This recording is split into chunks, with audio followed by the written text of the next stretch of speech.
Another thing that can be done with the Mekong River is because it's having such a huge problem with sediment and areas of low-lying sediment is to actually Roomba it. You get it? Um, you need the water anyways, and as you need the water, you have to get rid of the silt. So what you want to do is at the same time as you're creating the water, you want to remove that silt too, because it's going to flow more easily with fresh water on the surface. And all you're going to want to do is just okay, look at this. Take a pump like this here that has a drop filter screen like this here. So the water runs through the pump system like that and shoots the water back onto the water. But at the same time, it has a gravel system here that's running off your silt onto the land over here and putting it into bucket haulers where you have it. And as the water pressure tanks up here, it'll be very easy by using your sensors to push down the silt, suck off the water, shoot it back up so you're breaking down your piles of silt with it. So you're spraying the water on the silt ahead of you.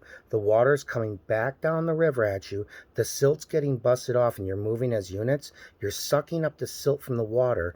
You're siphoning the silt off on a graded process like this, a little bouncer flat, and the water's going back forward. And then you remove the silt at the same time and the impurities. But don't just get rid of the silt. That silt there has come down for a long time, and there could be gold in it.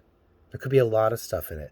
Anything that moves in a riverbed could be very valuable. In fact, it could pay for the whole damn operation. You know what I mean? You never know. Also, another thing you can do on the Mekong River, you can tile.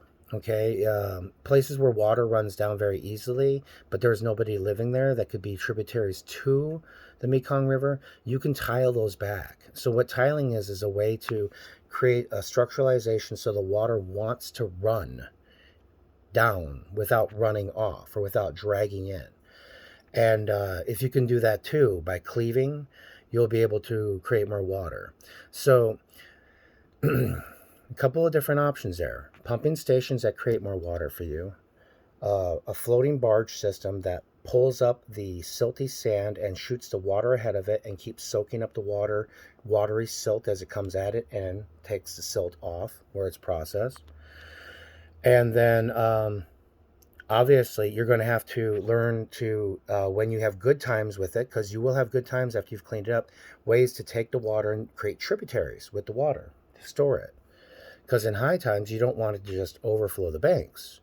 You want to pull the water off and put it in storage where you can, because that's the problem in the United States of America with the Mississippi. They don't care about it, so it's always dirty, it's always got stuff in it, and it always floods. And when it floods, everyone's places get ruined. And then when it doesn't flood, everyone's like, we don't have any water. The Midwest is in a drought. Well, when you had all that damn water there, why didn't we put some in some containers and process that stuff? You had 17 feet floating around your town. You know what I mean? It just makes sense. And get this, before I shut up, because I'm being told I probably should shut up. You don't have to store it in metal tanks. You can use your recycled plastic to store water. It'll put BPA in it. It'll put that stuff in it. But if you only use it to grow with, it won't hurt you. It's not designed for that. Plastics are everywhere. If you're not ingesting them, it won't hurt you.